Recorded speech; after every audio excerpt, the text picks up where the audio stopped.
বাবার বাড়িতে এসেও শান্তি নেই। এই যে একটু ১২টা অবধি ঘুমোবো তা না। সকাল থেকে কোরিয়ার পার্সেল এসেই যাচ্ছে। তো আজকে এই ইন্ডিগো কালারের চুড়িদারটা এসেছিল, কুর্তিটা।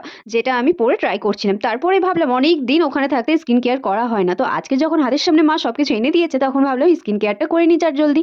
আর মায়ের এই হোম রেমেডিস গুলো না প্রচন্ড স্কিন কেয়ারের জন্য ভালো। পরে একদম ফ্রেশ হয়ে আমি ছাদে চলে গেছিলাম চুল শোকাতে। এরপরেই ছিল ভোরের পেট পুজো। সঙ্গে ছিল টমেটোর টক আর ছিল ডিম পোড়া ট্যাংরা। তো খেতে খেতে দুদিনে মনে হচ্ছে আরো মোটা হয়ে যাব। যদিও আমি ওখানে অনেক খাই, বাট এখানে এসে একটু বেশি আদর যত্ন হচ্ছে। এরপরে আমি রেডি হয়ে গেছিলাম ওই কুর্তিটা পরে মায়ের সাথে একটু বাইরে বেরোবার জন্য। আর এখানে আমার মাকে তো আমার থেকে বেশি সুন্দর লাগছে।